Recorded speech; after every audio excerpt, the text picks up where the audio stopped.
Well, good morning, my YouTube friends. How are you doing today?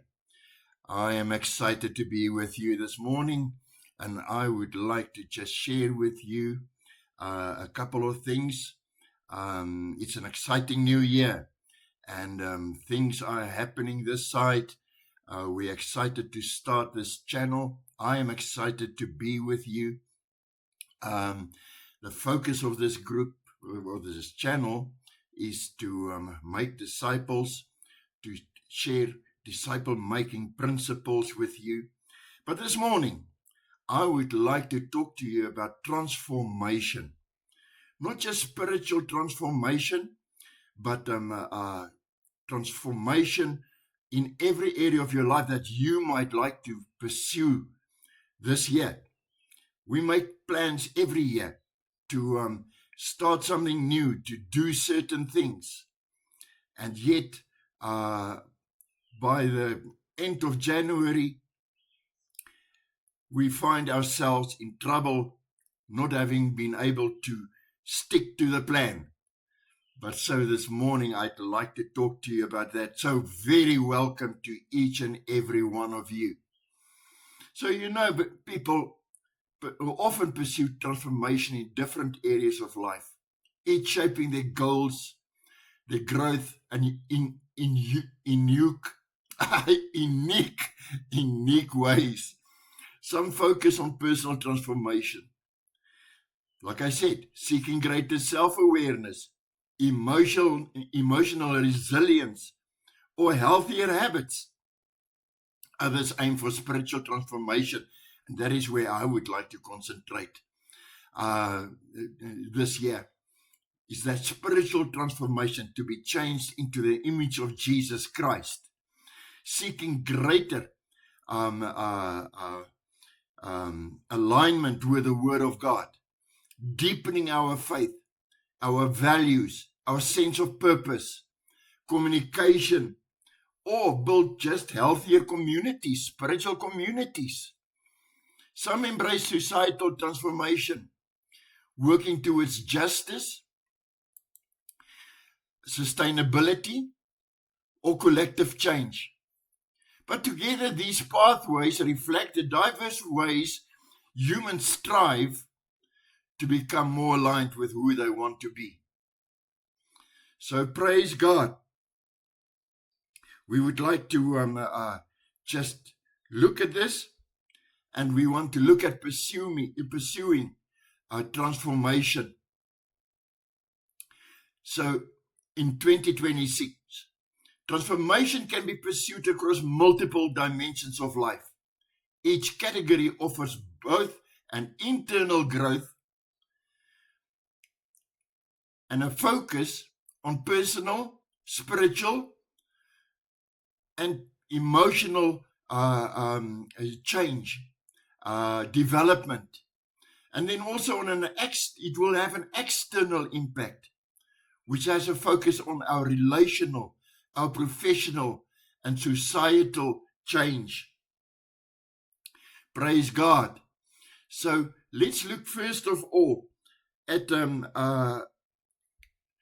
personal transformation.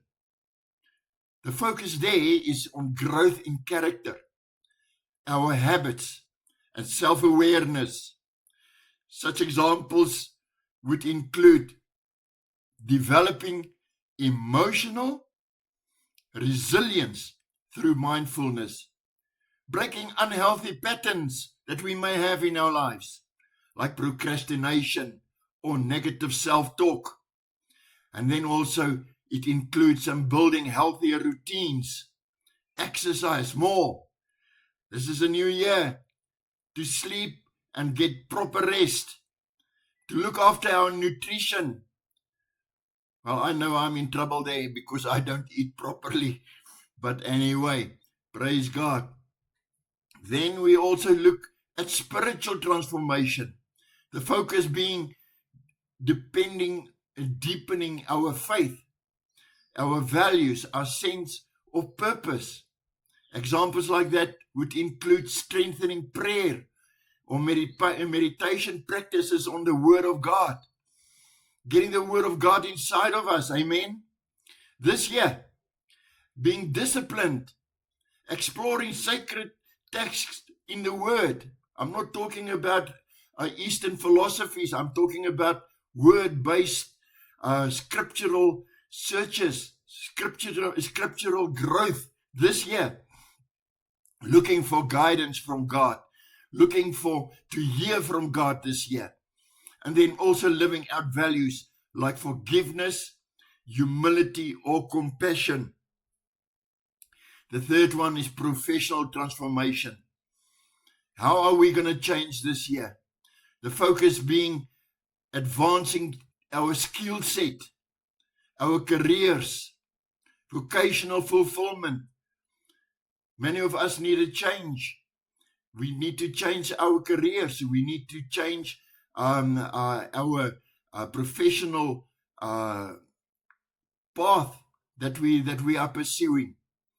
Examples is like learning new technical skills, coding, design, leadership. What are you leaning towards this year? Transitioning into a more meaningful career path. That is another example. What do you want to do this year? Differently or changing. Amen. And then also building confidence in communication and influence. It's so important. It's vital that we communicate effectively and being able to share that which God gives us to develop in that area. And then we also have relational transformation with a focus on improving relationships. Who doesn't want to improve their relationships with their loved ones, with their colleagues, with their friends? So improving relationships and community connections. So some examples of these are practicing active listening and empathy in conversations, being in the moment. Amen. Healing broken family ties. Isn't it time that we fix up those ties in our families that are broken? Take it up, see change. Amen. Praise God. And in our friendships, restoring relationships in our friendships. And then also creating stronger group bonds through collaboration and trust. Hallelujah. Let's look at that also this year. Then we also look at societal transformation with a focus on contributing to collective change and justice, bringing justice in this world, working with our communities. Examples being advocating for sustainability and environmental care. We can each do something about it. We can each speak into our communities. We can change that which is in our grips, which are in our reach. Amen. And volunteering in community service projects. How about that? Praise God.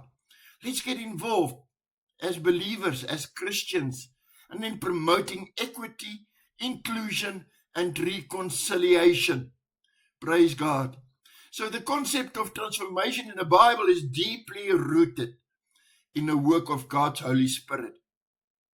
The working of His Holy Spirit in conjunction, working together with the believer to accomplish a work of refreshing, renewing, and establishing transformation in the life of a believer. It encompasses spiritual renewal, the renewal of the mind, the renewal of physical, emotional, and moral strengths, all of which are essential for living a life that is pleasing to God. Spiritual renewal is a fundamental aspect. Excuse me. It's a fundamental aspect of the Christian faith, being the process by which a believer is restored and revitalized in their relationship with God. The renewal is often associated with the repentance and the work of the Holy Spirit in and together with the agreement or the believer. The Holy Spirit comes alongside of us to help us and to sustain us, amen, in helping us doing that which God wants us to do. In Psalm 51 verse 10, David cries out, "Create in me a clean heart, O God, and renew a right spirit within me."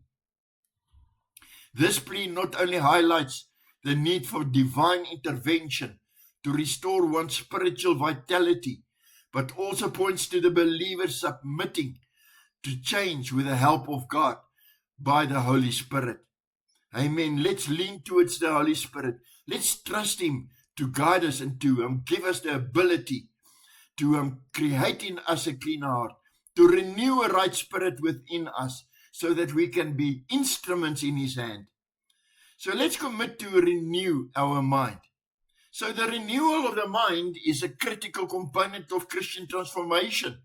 In Romans chapter 12 verse 2, we are being instructed as believers, do not be conformed to this world, but be ye transformed. Hallelujah. We're not talking about the Transformers in the movie, but being transformed, to be changed, to be made new by the renewing of your mind. So that is an area we need to concentrate on, the renewing of the mind. Then it says, when we do that, then we will be able to discern what is the good, the pleasing, and the perfect will of God. So this verse underscores the importance of aligning one's thoughts and attitudes with God's truth, allowing for discernment and spiritual growth. This concept is further elaborated in Ephesians chapter 4 verse 22 to 24, which says to put off your former way of life. The old man, we're talking about the old man, to put it away, put it off. Your old self, which is being corrupted by its deceitful desires. Deceitful, it is there to trip you up. To be renewed in the spirit of your mind. To put on the new self. To be created to be like God in true righteousness. To be conformed into the image of Jesus Christ. Isn't that right? So, in true righteousness and holiness. So the Apostle Paul here emphasizes the need to abandon the old sinful nature and embrace a new identity. To put off the old man, to put on a new man. The new man in Christ Jesus. The new identity in Christ through the renewal of the mind. The Bible also speaks of this renewal of physical and spiritual strength. In Isaiah chapter 40 verse 31, it offers a promise to those who trust in the Lord. It says, but those who wait on the Lord, those who wait upon the Lord will, not can be, not should be, but will renew. They will renew their strength. They will mount up with wings like eagles. So there is that promise that we can change. We will change when we wait upon the Lord, when we put our faith upon the Lord. Okay, to renew our strength. It says we will mount up with wings like eagles. It says they will run, not walk, not crawl. Hallelujah, or limp. But and they will not grow weary. They will walk and not faint. Hallelujah. Praise God. Maybe that's where the physical exercise comes in. That we will walk and not faint, even as we grow older. This passage requires believers to rely in faith on God, resulting in a replenishment of strength, enabling them to persevere through life's challenges. Praise God. Amen. So, what next? There's some practical steps for change, for life change. First of all,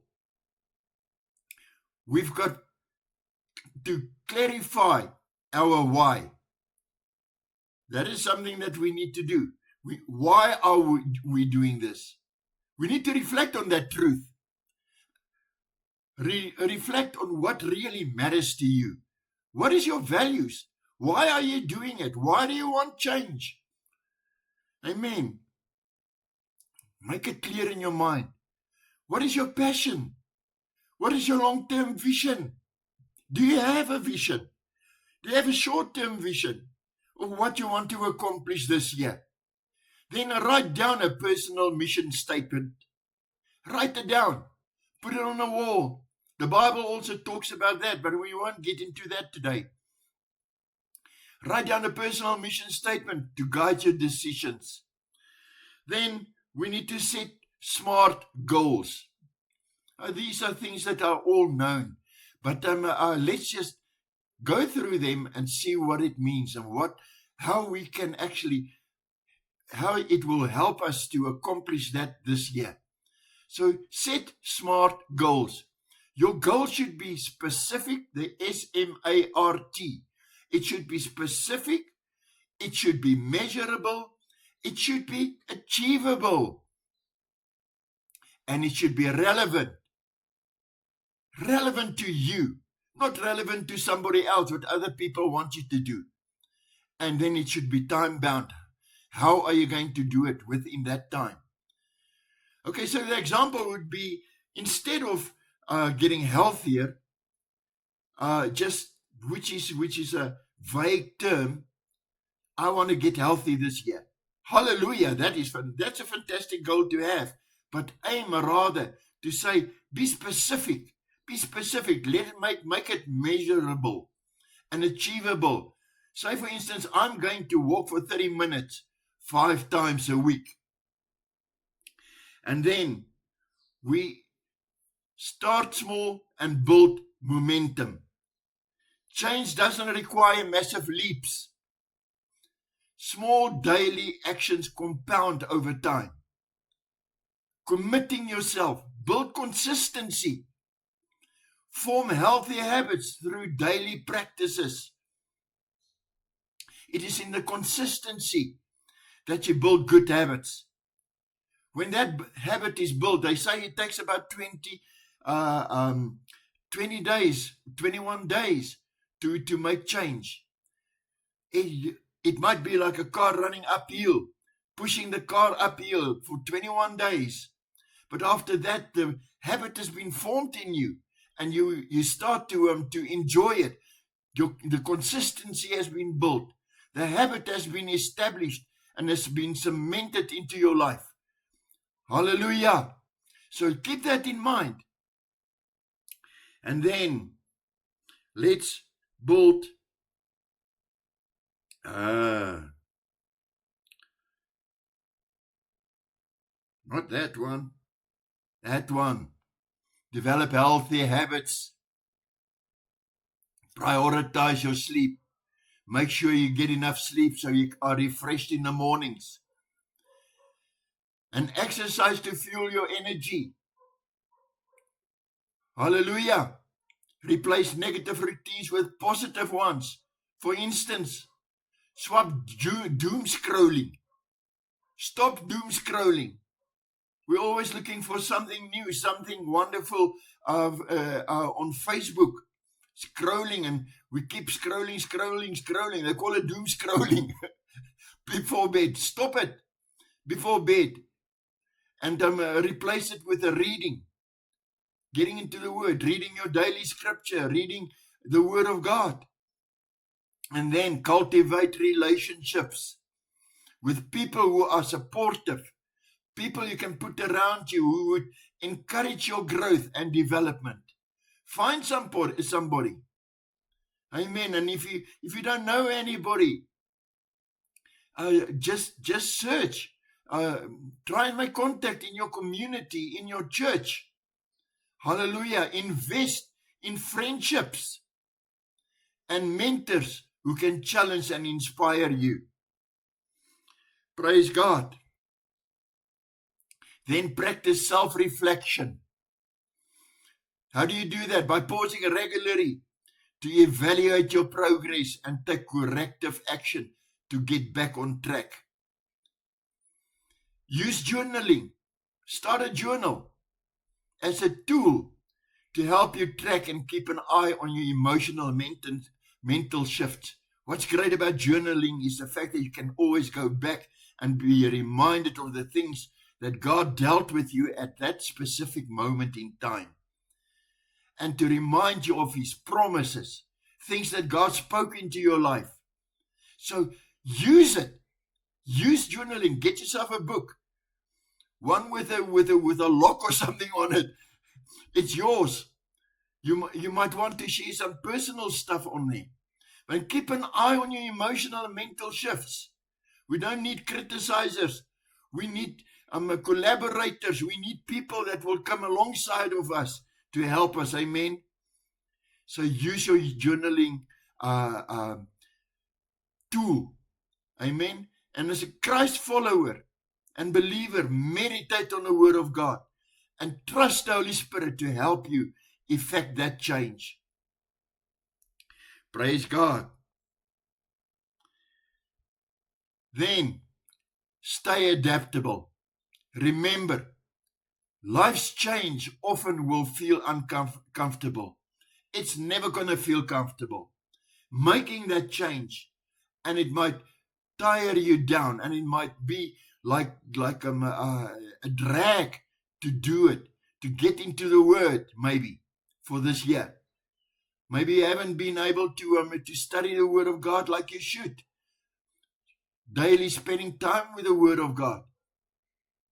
Life's changes will often feel uncomfortable, but changing negative attitudes and poor habits opens new doors to opportunities. Then embrace challenges as growth moments. Don't see it as a drag, but see it as a growth moment. Amen. Rather than a threat to your plans. Okay. And then lastly, commit to continuous learning. Take up something to read, study, take courses, or explore new skills to stay adaptable, to learn something new, to grow. Have a growth mindset this year. Allow it to keep you competitive and resilient. Amen.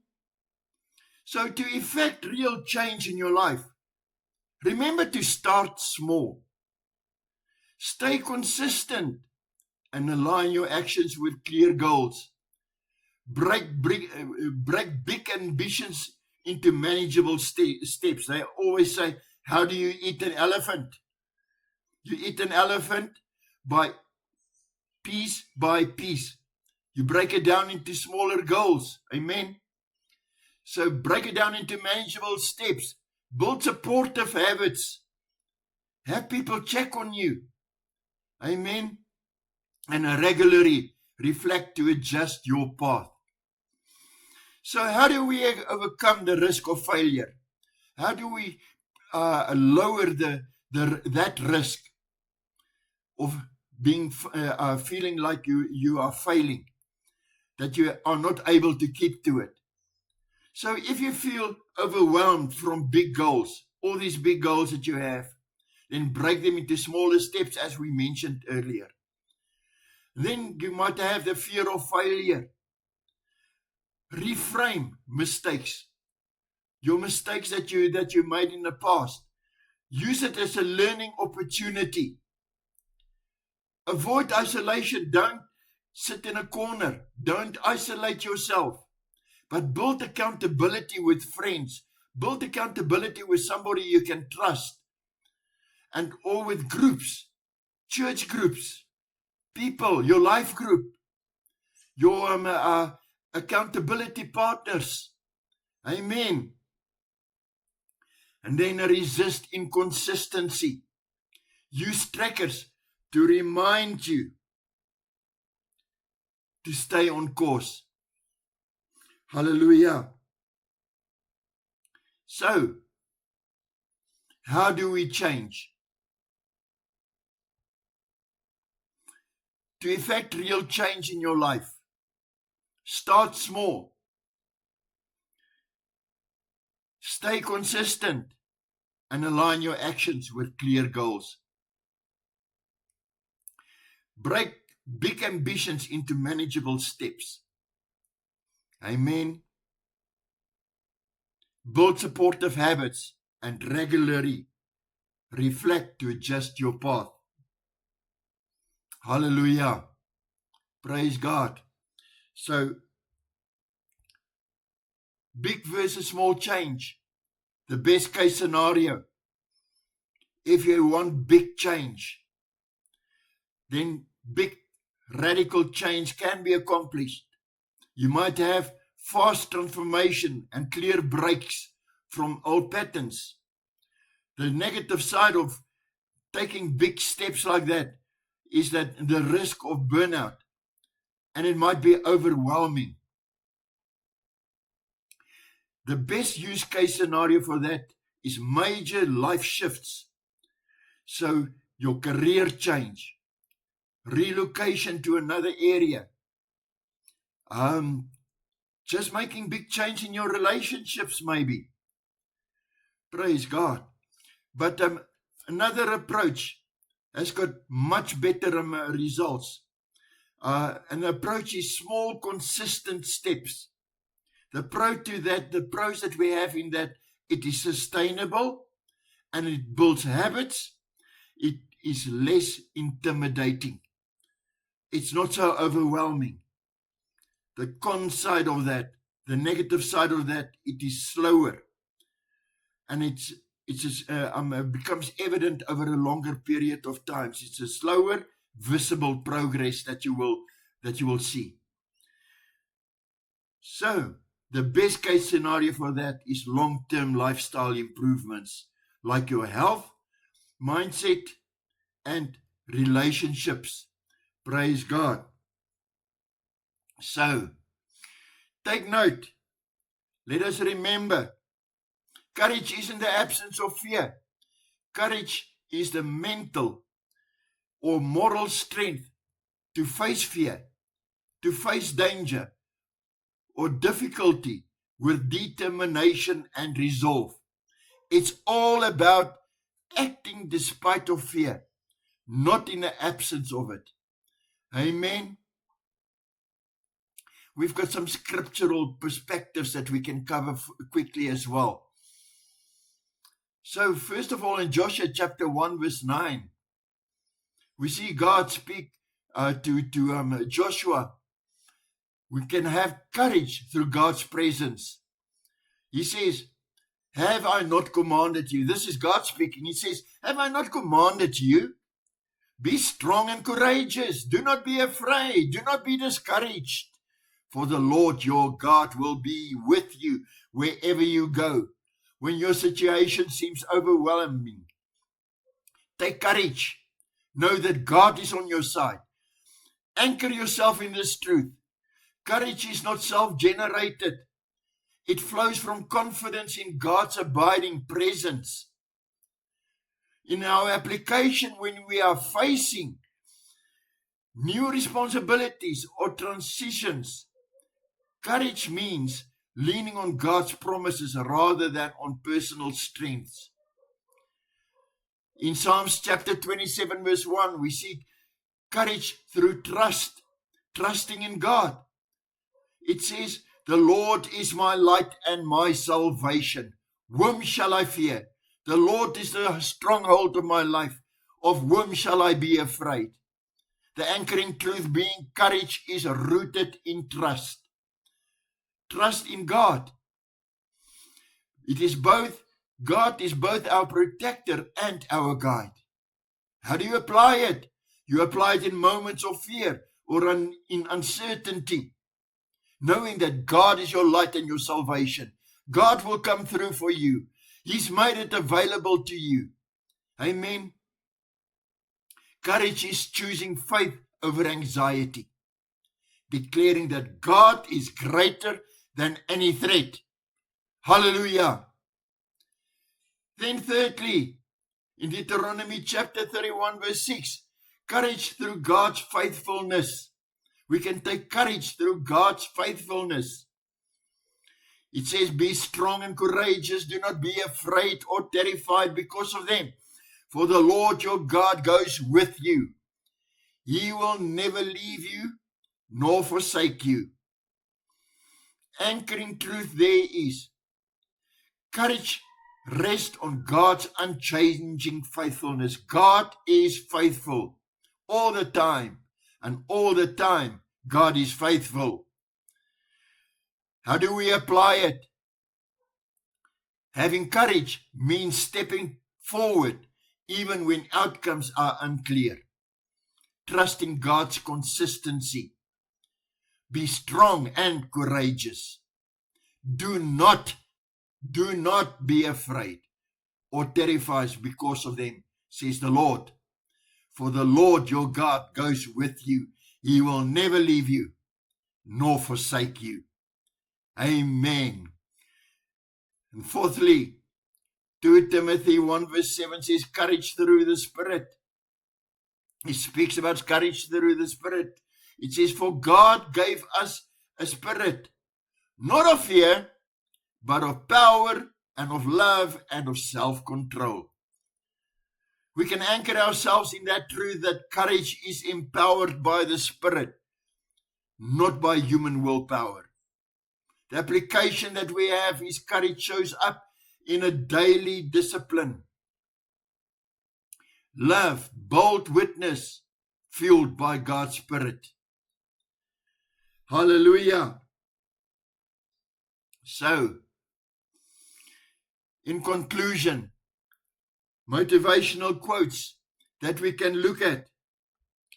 We see Franklin D. Roosevelt said this, courage is not the absence of fear, but rather the assessment that something else is more important than fear. Put your faith in God. Don't let us be ruled by fear, but let us be rooted in faith. Amen. The second one is by Winston Churchill. He said, success is not final. Failure is not fatal. It is the courage to continue that counts. So success is not final.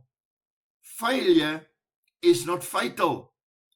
It is the courage to continue that which counts. Praise God. Last one. Courage is contagious. Praise God. When a brave man, this is what Billy Graham said, when a brave man takes a stand, the spines of others are often stiffened.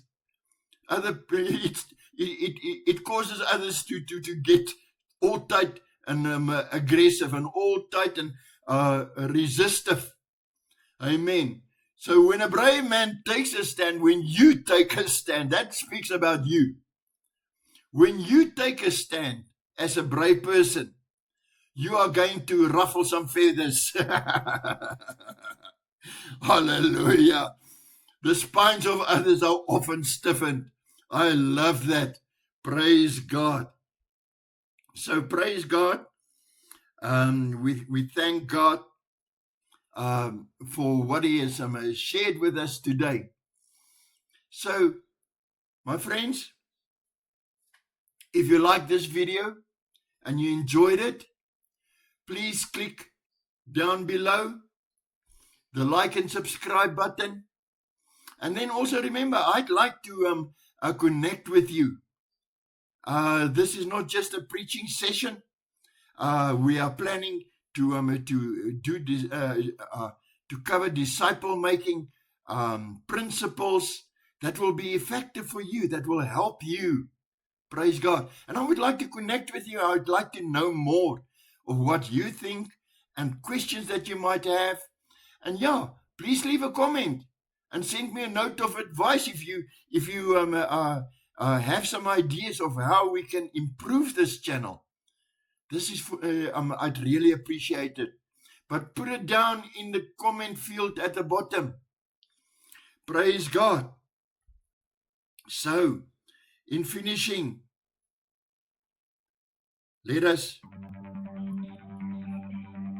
just conclude with this. With that, my YouTube praying friends, let us just praise God. I wish you a good day, and we look forward to connect with you again soon. God bless you. Keep well. Amen. Praise God. Thank you, Jesus.